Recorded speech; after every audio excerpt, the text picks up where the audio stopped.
Indian army chief general MM Naravane के south Korea गश्त के दौरान भारत और साउथ कोरिया के बीच 2 से 3 मेजर डिफेंस डील को लेकर बातचीत होने वाली है। पाकिस्तान की स्मॉल ड्रोन की एक्टिविटी को रोकने के लिए भारत की तरफ से अभी बीएसएफ को एक आरएफ एंटी ड्रोन सिस्टम के साथ इक्विप करने का फैसला किया गया है। इजराइल से भारत की तरफ से spike anti tank guided missile और स्पाइस 2000 बॉम्ब्स को खरीदने के बाद पाकिस्तान इस बात को लेकर काफी घबराने लगा है और अंत में तिब्बतियंस की मदद करने के लिए और तिब्बतियंस की इंडिपेंडेंस के लिए यूएस की तरफ से अभी चाइना के खिलाफ एक बहुत बड़ा स्टेप लिया गया है। ऐसे ही कुछ और खबरों के बारे में हम आज की वीडियो में बात करने वाले हैं। नमस्कार दोस्तों, मेरा नाम है अंशुमन नायक और आप सभी का बहुत बहुत स्वागत है इंडियन डिफेंस न्यूज की डिफेंस टॉक सीरीज में, जहां पर हम रोज नए नए डिफेंस अपडेट्स के बारे में बात करते हैं। तो चलिए देर न करते हुए आज की वीडियो शुरू करते हैं। आज की पहली अपडेट भारत और साउथ कोरिया की तरफ से है। तो आज से हमारे army chief general MM Naravane south Korea के 3 दिन के गश्त पर गए हुए हैं। इसी दौरान वो अपने साउथ कोरियन काउंटरपार्ट और साउथ कोरिया के डिफेंस मिनिस्टर के साथ भी बातचीत करने वाले हैं। इसके अलावा इस गश्त के दौरान वो साउथ कोरिया के डिफेंस एक्विजिशन प्लानिंग एडमिनिस्ट्रेशन के मिनिस्टर के साथ भी मुलाकात करने वाले हैं,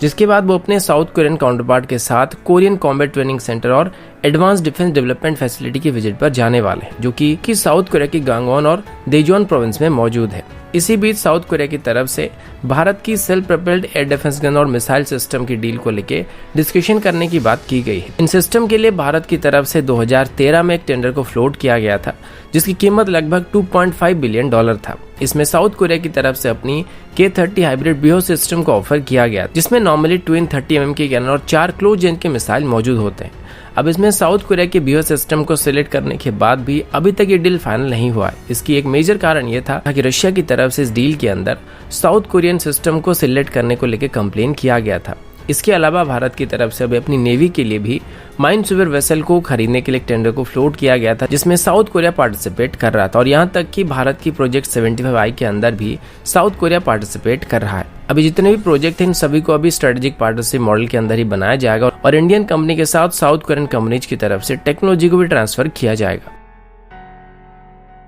अगला अपडेट बीएसएफ की तरफ से है। जैसे कि अभी पाकिस्तान की तरफ से एलओसी में ड्रोन की मदद से हथियार और गोला बारूद को बॉर्डर के उस पार से इस पार ट्रांसफर करने की कोशिश किया जाता है और पहाड़ी और जंगली इलाके होने की वजह से ड्रोन आराम से घुसपैठ कर जाता है और इनको मैनुअली देखने के बाद काउंटर करना काफी मुश्किल होता है। इसी वजह से भारत की तरफ से अभी बीएसएफ को नई मॉडर्न एंटी ड्रोन सिस्टम से इक्विप करने का फैसला किया गया है। ये एक anti radio frequency transmission system होने वाला है, जिसकी मदद से दुश्मन की छोटे से छोटे ड्रोन को भी नाकाम किया जा सकता है। इनकी ट्रायल भी अभी किया जा रहा है और इसकी फाइनल रिपोर्ट अभी तैयार करके होम मिनिस्ट्री के पास फॉरवर्ड करने का फैसला किया गया है।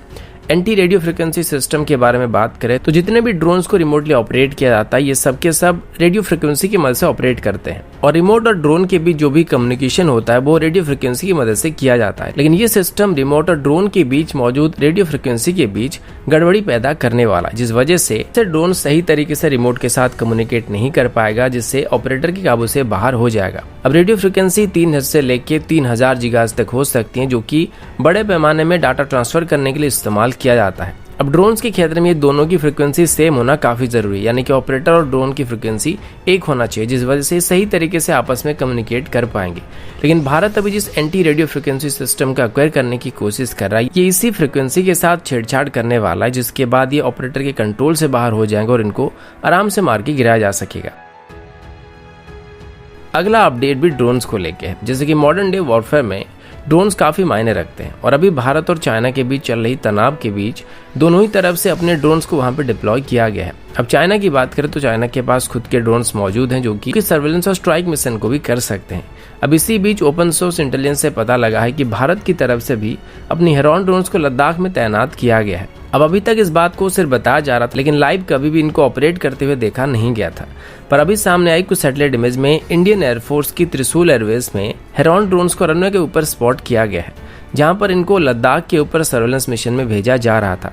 इन ड्रोन्स को अभी भारत की तीनों सर्विस में इस्तेमाल किया जा रहा है और चाइना के साथ बढ़ रही तनाव के बीच इनको अभी आम ड्रोन में कन्वर्ट करने के लिए भी भारत प्रोजेक्ट चीता के अंदर ऐसे 90 ड्रोन को अपग्रेड करने का फैसला कर चुकी है, जिसके बाद ये drone air to ground weapons को कैरी कर सकते हैं और अपने साथ एंटी टैंक गाइडेड मिसाइल को भी कैरी कर सकते हैं। और इसे mainly anti tank guided missile को कैरी करने के लिए मॉडिफाई किया जा रहा है, जो कि स्पेशली दुश्मन के टैंक्स के खिलाफ काफी खतरनाक साबित होने वाले हैं। ये ड्रोन अभी लगभग 35,000 फीट की ऊंचाई में और लगातार 45 घंटे तक उड़ान भर सकते हैं और इसमें सैटकम सिस्टम भी मौजूद रहता है, जिस वजह से इनको कहीं से भी ऑपरेट किया जा सकता है और खराब वेदर कंडीशन में भी इनका इस्तेमाल किया जा सकता है।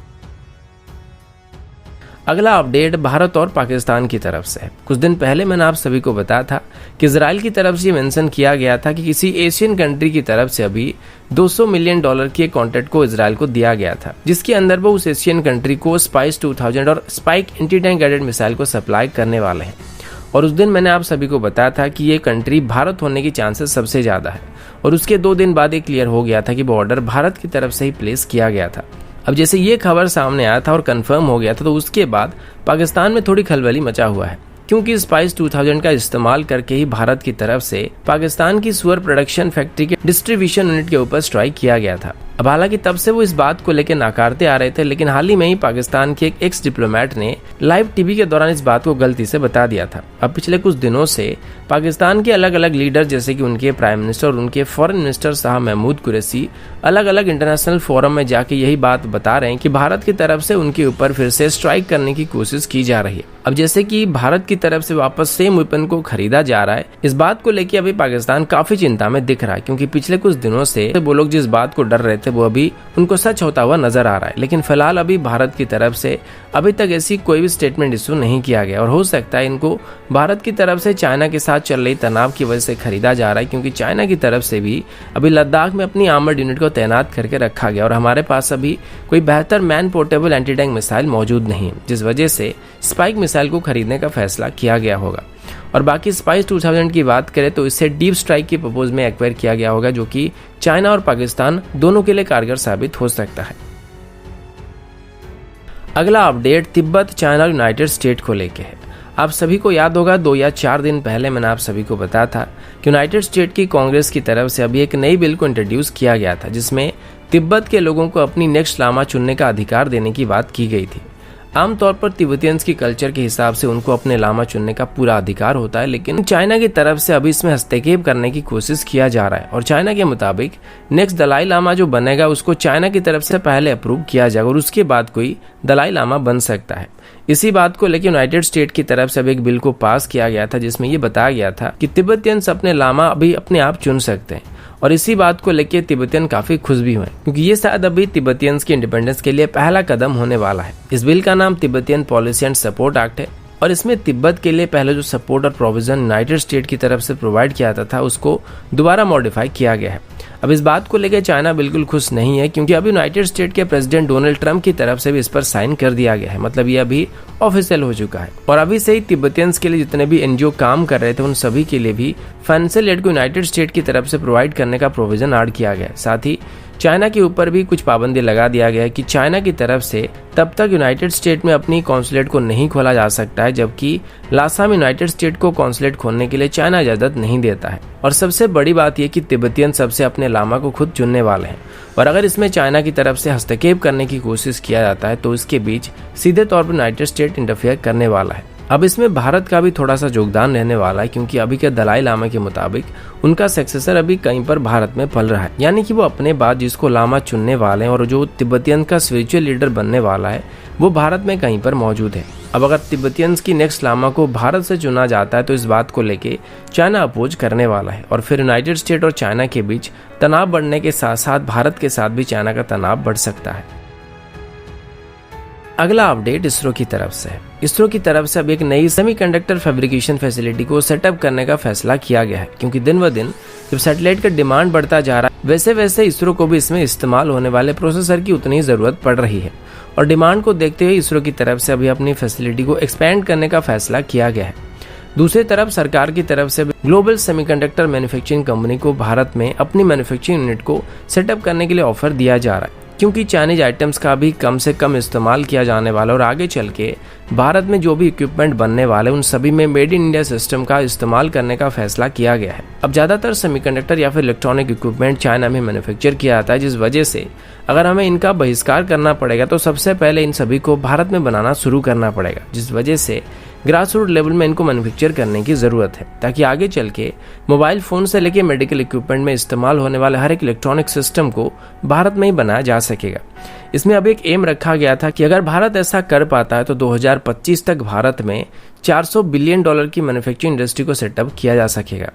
इसरो की सेमीकंडक्टर फैसिलिटी की बात करें तो इसमें अभी इसरो की तरफ से 180 नैनोमीटर की चिप्स को मैन्युफैक्चर किया जाता है, जिसे मेनली स्ट्रेटेजिक पर्पज के लिए इस्तेमाल किया जा रहा है। वहीं पर बेंगलुरु की semiconductor technology and applied research centre की तरफ से बताया गया कि वो अभी 100 नैनोमीटर की चिप्स को बनाने की कोशिश कर रहे हैं, और जो नई फैसिलिटी अभी इसरो बनाने की कोशिश कर रहा है वहाँ पर इसरो आगे चल के 65 नैनोमीटर की चिप्स को मैन्युफैक्चर करने वाला है। इसरो की तरफ से अभी हमारे आईटी की मदद से विक्रम प्रोसेसर को भी बनाया गया था, जिसे सफलता के साथ रॉकेट्स की नेविगेशन सिस्टम को कंट्रोल करने के लिए इस्तेमाल किया जाता है। और अभी इसरो की तरफ से नाभिक कॉम्पैक्टेबल चिप को मैन्युफैक्चर करने की कोशिश किया जा रहा है, जिससे इसकी एक्यूरेसी और भी बेहतर होने की उम्मीद किया जा रहा है। तो दोस्तों, अभी के लिए इतना ही। मिलता हूँ आपसे अगले वीडियो में, तब तक के लिए जय हिंद, वंदे मातरम।